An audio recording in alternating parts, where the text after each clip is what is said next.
All right. Hmm. So, um, I had some time and I wanted to jump on and just make sure I'm not lying to myself because I don't want to be missing any clients. So, today's the 5th, right? Okay, cool. I'm good. All right. So I had some time to jump on to give a quick review for the Ultimatum. So let me just introduce myself. I'm Lene Willis. I'm licensed in Maryland, Ohio, West Virginia, and Pennsylvania. That's where it is. And I've been a therapist for over 20 years. Sheesh, I'm old.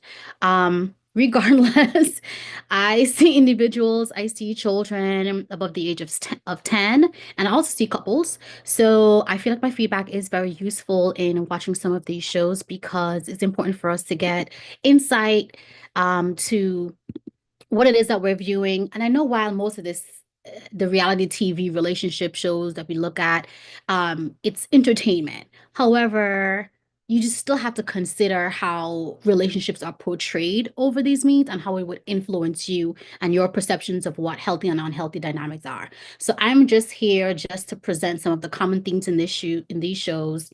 Um, whatever conflicts that may arise, maybe jealousy, romanticized depictions of love. And I just want to reinforce some unrealistic expectations about relationships or the highlight unhealthy patterns. And today I'm going to just go ahead and dive on into what happened. I'm going to actually treat this review kind of collectively of both episodes. So I may report on things or provide feedback on things that was seen in episode 4 and then also episodes 3, as opposed to it kind of being seen or addressed linearly. I hope that's okay. Um, all right, but let's get after it and pull up my notes. Okay. All right. Where are they? Cool.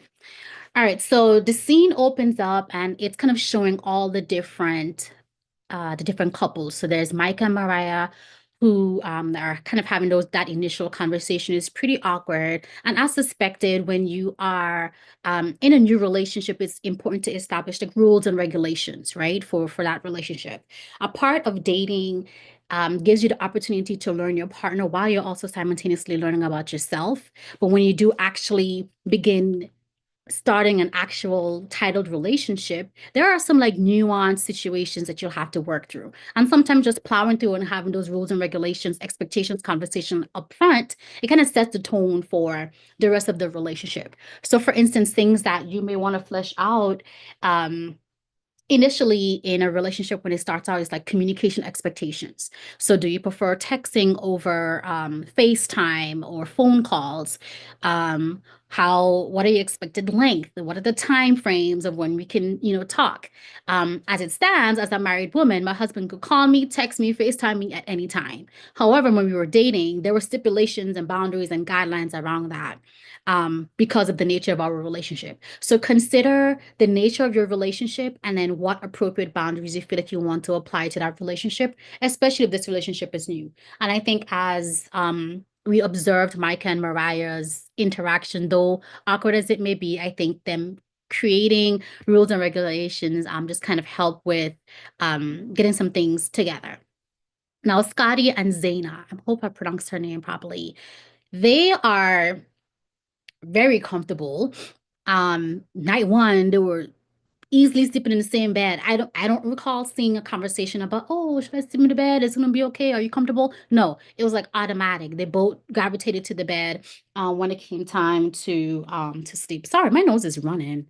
Um, Probably don't want to see that screen, but it's cold, so it is what it is.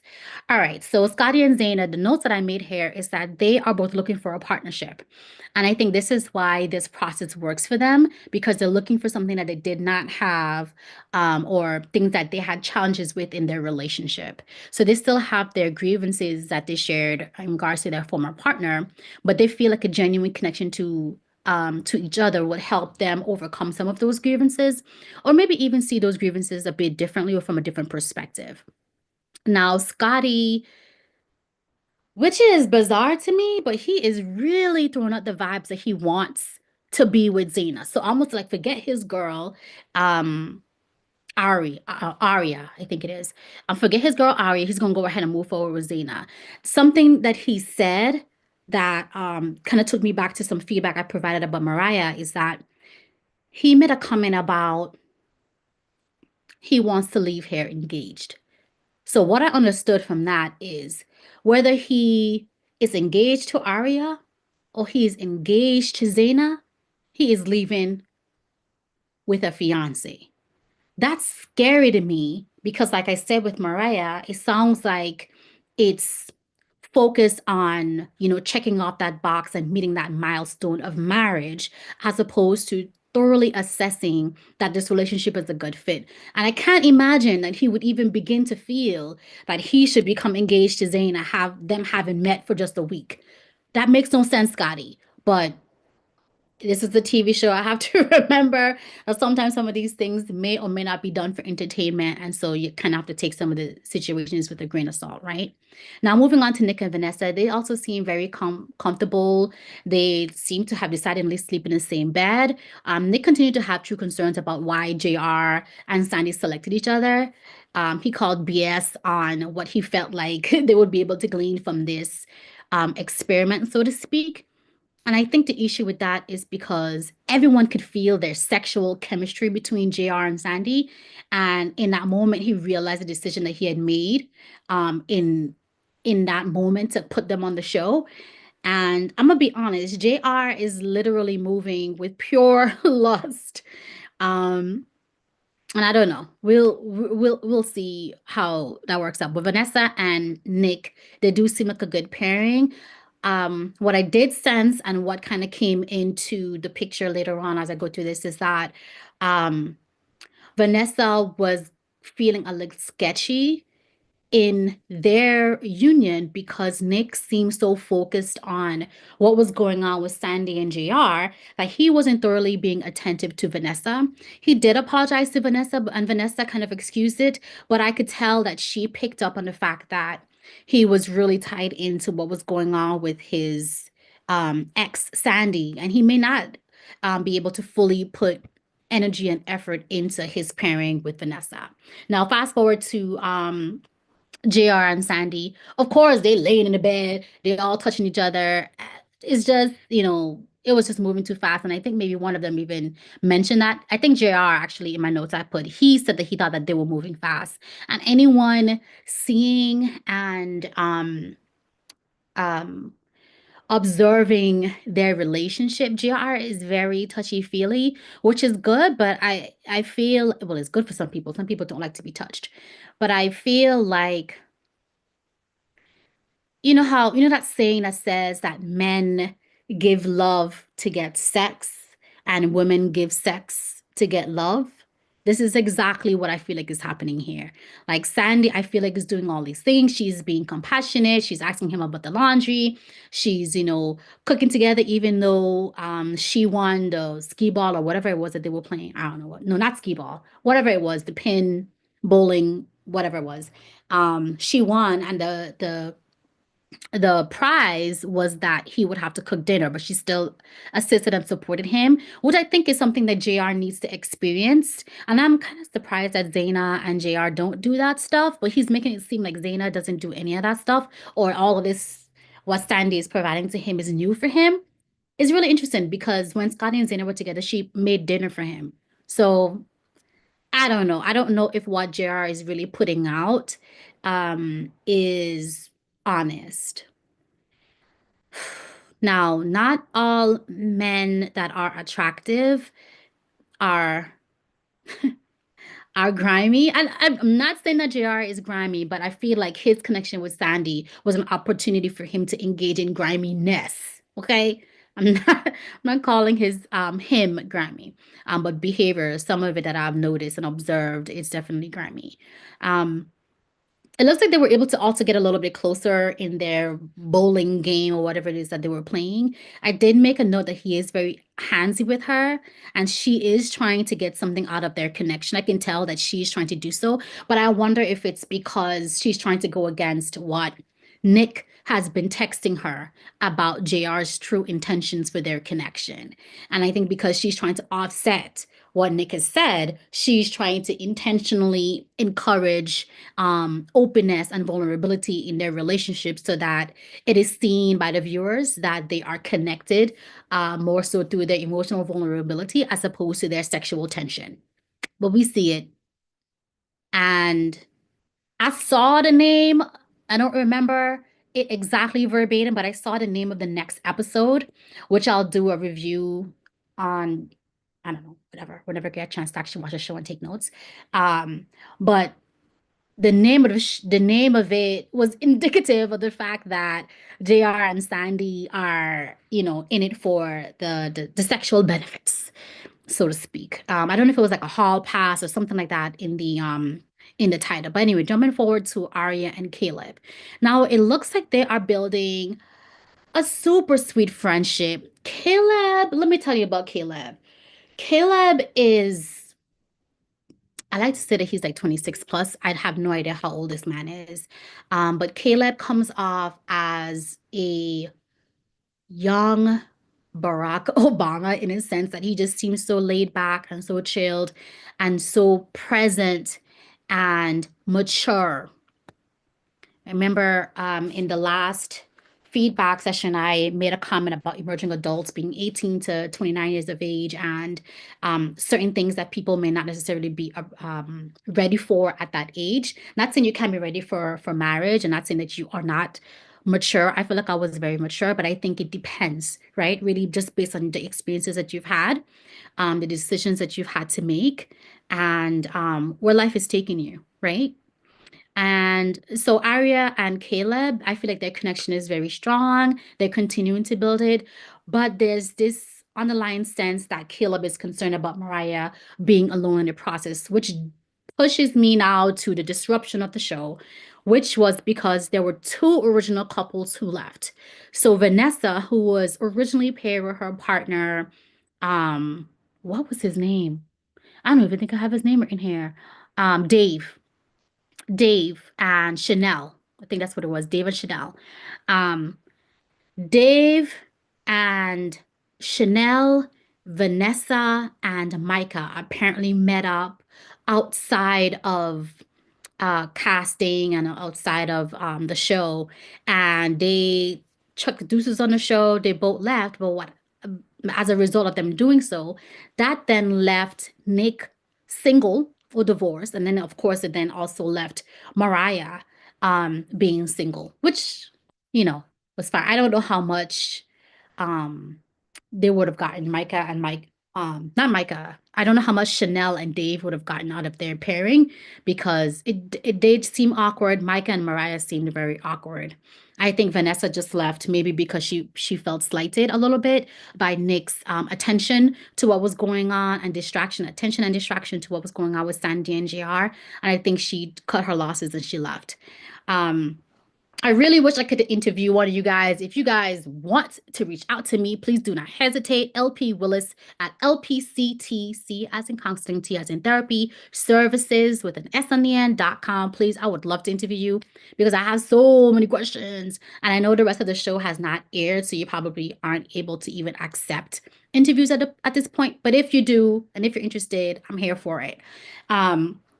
So as a result of the disruption of the show with the two original couples that left, leaving the two trial spouses, I guess, single or divorced, there is well, not one. There are a couple of things I really want to point out. The first is, and I don't know if this was intentional, but when they began the portion of the show with Mariah in her single stage, so to speak, era, in the kitchen, it came off as though she is someone who is an emotional eater.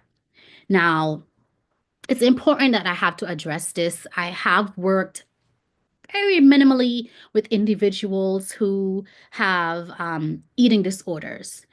Um, it is not something that I would say is a skill. I'm not currently training it. So please do not email me about emotional disorders. That is not my area anymore. Cannot be a jack of all trades. Anyway, but I do want to make sure that I point this out because it came up in the show and I want to make sure that it's addressed. Now, emotional eating occurs generally because there is some sort of distrust in your appearance, or sometimes just loss, as in Mariah's case. She experienced a loss by her partner leaving the show and ending their experience together abruptly. And loss can lead to emotional eating. So, what is emotional eating? So, emotional eating is a tendency to consume food in response to an emotional state. I'm not quite sure what her state is because she has she tends to have a very blank emotional state just in her face. And I don't know if it's because cameras are present and what it is that's going on. But she, behavior wise, because of what she was doing, setting her a bowl of ice cream, I think was what it was. Um, it became apparent that she was sad or disappointed. Later on, we did see that she was going to use still the opportunity with herself as an opportunity to still learn about herself and to see what are the things that she actually needs out of a relationship, and is she truly ready for marriage? And getting back to the emotional eating piece, there are certain characteristics of emotional eating. So I mentioned a little bit about the triggers, right? So like loss, stressful events, relationship conflicts, right? Um, or even watching something like these reality shows and it eliciting strong emotions can actually trigger emotional eating, right? So just be mindful of things that you consume. You know, that little song you used to say, be careful, little eyes, what you see, that kind of stuff, like it really goes into your brain. So you really need to be careful about what you expose yourself to, visually, auditorily, or otherwise. Now, food choices is another characteristics of emotional eating. So people often crave high calorie, sugary, or fatty foods when eating emotionally. However, sometimes those triggers, it could also mean that there's a deficit that your body is needing.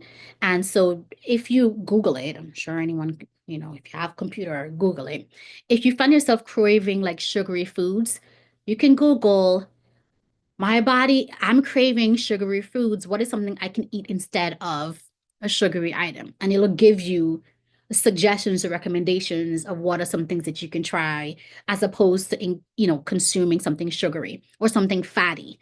Um, or if you're sleepy or if you're whatever it is, Google what does my body need when I feel boom, in regards to food, and it'll help with guiding some healthy food choices. Make sure that you check where your information is coming from. It's always important to check where your information is coming from, your references, so to speak. Another characteristic of emotional eating is the cycle of guilt, right? So you emotionally eat and then you feel regret. And then this reinforces that negative emotional pattern, which then leads to more emotional eating. So it's kind of like once you're on this Ferris wheel, so to speak, it's really hard to get off. So this cycle of guilt can lead to a perpetual state of emotional eating that's not really healthy for you, for your body, for your psyche, and other things.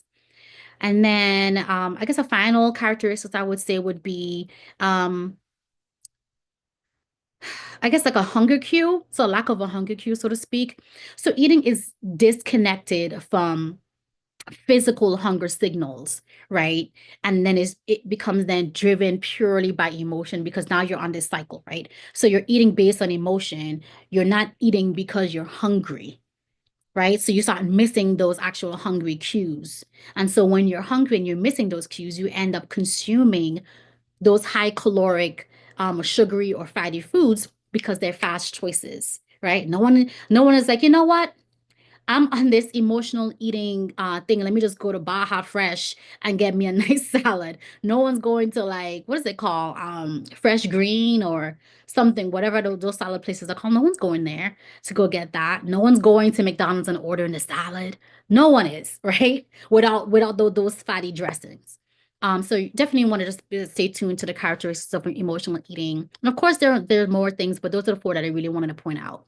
And then when it comes to like the way that you would treat emotional eating, it's important to identify like what those triggers are. So first of all, I also want to preface this by saying, sure, some people may be able to therapize themselves. However, I would strongly recommend connecting to a therapist who can guide you and utilize adequate therapeutic strategies to help you with an appropriate approach to emotional eating. Okay. And that's why I said I am not her. I am not that person, but I want to encourage you to find people who do. I know that there are a couple eating disorder clinics in Maryland, and the DC area because that's where I've gone. I think that there's one in Kansas that's really good. And if I can find those, I will add those to the discussion, so that you have some resources after this. But yes, definitely want to identify the triggers. Then you want to also make sure that you're engaging in mindful eating. What is mindful eating? I'm so glad you asked. So mindful eating is encouraging the awareness of hunger, right? And those fullness cues. Taking your time to consume your meal. So you're not just creating this whole meal and you're just shoving it in your face, right? Mindful meaning eating is represented by you taking your time, tasting the food. You know, what does it taste like? What does it feel like in your mouth? Chewing it so that you're not swallowing hunks, big hunks and pieces of food. Chew your food down. That's why you got teeth. Unless you don't, then maybe we should talk about the types of food that you should be eating, right? Maybe some oatmeal, something that's a little bit softer, so it's less work for your body to have to break down later on. So definitely identify your triggers, mindful eating, and then create healthy coping mechanisms. So when you are feeling emotional, you will experience emotions at times. You are human. It is expected, okay? So that means then that when you do experience them, you want to make sure that you have some healthy coping mechanisms in place so that you don't engage and turn to emotional eating as a means of coping with what it is that you're experiencing emotionally. I would suggest, alternative ways to process your emotions. So things like journaling. I love journaling. It doesn't have to be like a written journal, like handwritten journal. You can keep a journal on Google Docs, or you can use a notepad app. You could use whatever it is you want. You can also have a video journal where you record what it is that you're feeling. And then you can just name the journal entry based on the date or based on whatever emotions it is that you're experiencing. And might I just add that I really love utilizing the feelings wheel. The feelings wheel, if you don't know it, Google it. There's a whole bunch of them, but I really like the www.feelings feelings pluralized wheel wheel.com, because it connects you to emotions that you might be aware of, but other emotions that you may not be aware of. And again, this is not an exhaustive list, but it gives you an idea of what emotions you may be experiencing at the time. And then you can use the feelings wheel to help you as like a journal prompt. Like, this is the emotion I'm feeling. Here's why I'm feeling those emotions, so on and so forth. And then there's, of course, there's exercise. So walking outside, getting some fresh air, doing a few deep breathing exercises, and then also some relaxation techniques. And then finally, another one, I would say, have some self-compassion. Reduce the guilt and the shame that you are putting on yourself. I think we're so hard on ourselves. Um, and we really just need to foster self-understanding and self-acceptance. It's so important to make sure that you do so. Because if we don't do it for ourselves, then who's going to do it for us, right? We can't expect other people to monitor and to manage our emotions. We have to learn how to manage the emotions for ourselves. Now, that is my area, emotional intelligence. Now, I talked about the emotional eating piece in regards to the trial spouses. Another thing that I feel like is important to mention is how the emotional spiraling that occurs, and negative cognitions and negative self-talk that comes up. I feel like that should also be like a whole other video that I'll probably do at the end of this series, because I think that it's very important to talk about it. And I might have talked about it on a previous video, maybe several years ago. But it's important to talk about it now and to keep that information fresh and vital. But if you are experiencing negative self-talk, there are positive affirmations. Now, positive affirmations is not the same as toxic positivity. I was going through this with a client just the other night, and the client said the client is going through some relationship issues, and the client said, "I have everything under control." I said, you do not. No one has everything under control 100% of the time, excuse me.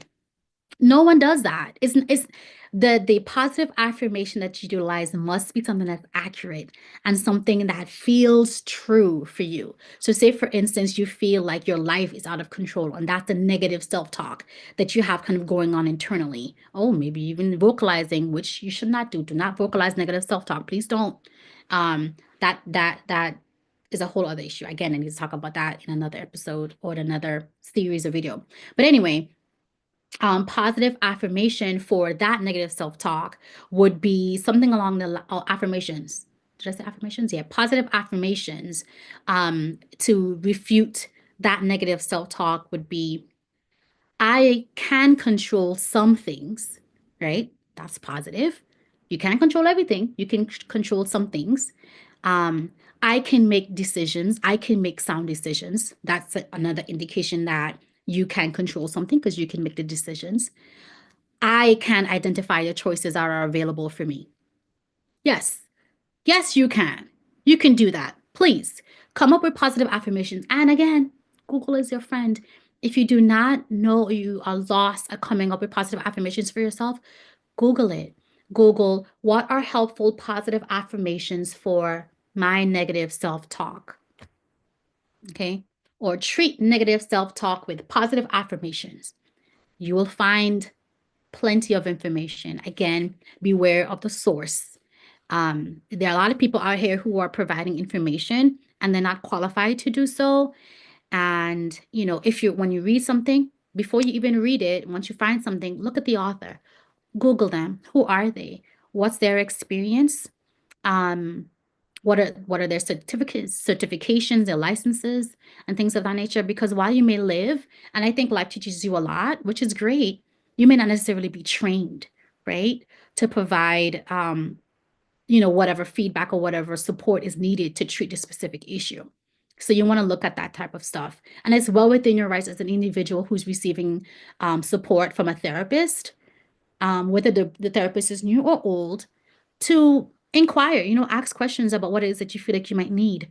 Um, don't hesitate. Therapy is your choice, is voluntary, and you can change therapists as you need. Please, please, please advocate for yourself.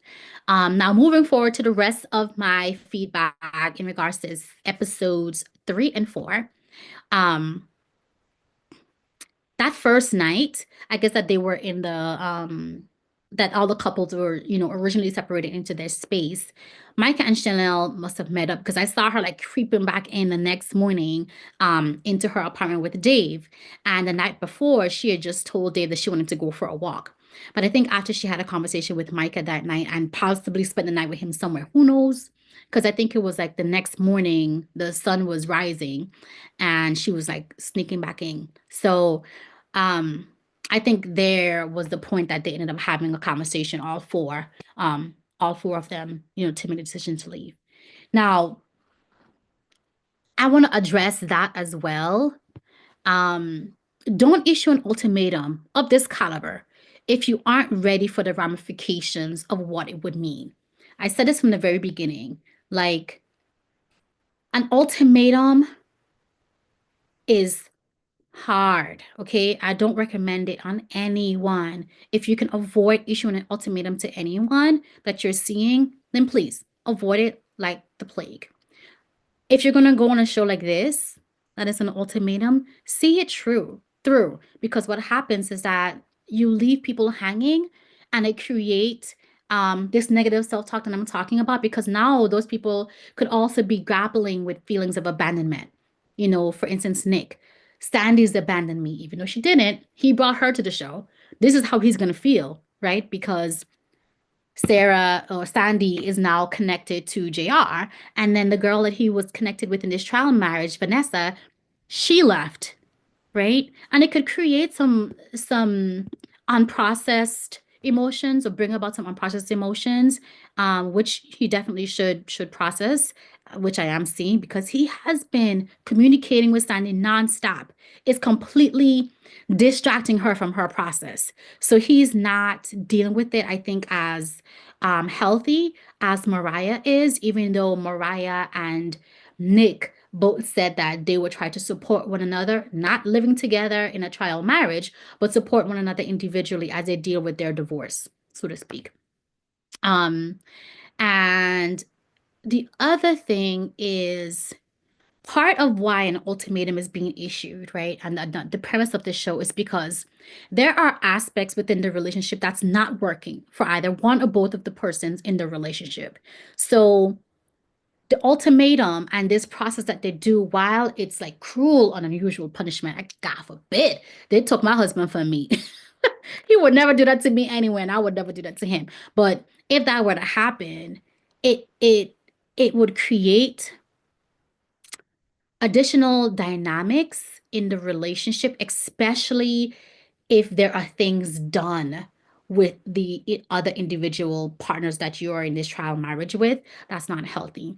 And the way that this episode 4 ended, you saw JR and Sandy essentially giving that green light, like they're about to go to town. Okay. At first, I didn't have my glasses on in that last scene, and I thought JR was naked. He was not naked. He had on some boxers. I put my glasses on, which are somewhere around here, and I saw that he indeed had pants on. And Sandy was laying on the bed, just waiting to be devoured, which is all that JR has been waiting for, proving Nick's point. Anyway, so Vanessa, Dave, Micah, Chanel, they all punked out. They left the show. I think it's crazy. It all makes sense why they would do that, but I think that they should have done that before they connected with people because it ends up looking like because of who they were paired with, um, they decided to just kind of take the easy way out. That's what it appeared to be. I guess we'll find out more. We'll learn more. Again, if any of you guys are willing to have a conversation with me, I am more than willing to have a conversation with you. I will even send you questions ahead of time so you can be prepared. I'll try my best to stick to the questions. Um, I think that might be it. Um, but what I did when it comes to the abandonment piece, we have to be so careful. The decisions that we're making when it comes to like being on a type of show like this. Um, because something I forgot to mention is that what's his name? Mariah. I hope I'm pronouncing her name properly. Apparently, she felt like she had been abandoned by her mom since she was 8 years old. She'd mentioned earlier that she was raised by her mom up until she was 8. And then from 8 onwards, she was raised by her dad. So she's felt abandoned from her relationship with her mom. And so now you put her in this child marriage, and then Micah just disappears in the middle of the night. No text. She's in fact texting him, like, hey, should I bring him some dish soap? Crickets. And then she comes home and all his things are gone. And that's how she learns that he's gone. He didn't leave a note or nothing. It's please don't do this to people. If you this it's like ghosting. I want to say that as your young people call it. When you ghost one another, when you're dating someone and you decide, oh, I don't want to talk to this person anymore, just say, I'm no longer interested, thank you for your time. And that's it. And then you could block the person or whatever it is if you don't want to deal with the response. But I feel like so many times we hide behind phones. Everyone is so brave, virtually, but then have got nothing to say, when it comes to like a face-to-face conversation or even just a phone call. Or you could just text them. Like you could say, I am no longer interested. Period. Send. If the person feels like they need an explanation and you have the time to give it to them, great. If you don't have the time to give it to them and you don't necessarily want the back and forth, you can tell them, I don't really want to engage in this back and forth. Now, I would say that if you are in an actual relationship with someone, you should give them an opportunity to experience closure. Okay. It's all fair. If you've been dating someone, don't just disappear. If you're living with someone, don't just disappear. That's cruel and unusual punishment. Please do not abandon people. It's not a good idea. It's just not a good look. Um, and while I like, you know, having clients and abandonment would make the business lucrative, I am not interested in supporting people being mean to others in relationships just so that I can get a coin. No. Or other therapists can get a coin. It's just not, please just if you could, please. Um, and that's all I have for now. So thank you for joining. And like I said, I don't know when I'm going to be able to do the review of episode 5, but I'm going to try to watch it this week so that I could have an opportunity to, if I can't review it tomorrow, then maybe I will try to review it next week at some point. Um, Thanks for watching. Peace and love. Don't forget to leave your questions if you have any, and I'll try to drop those eating disorder clinics in the description when I get a chance.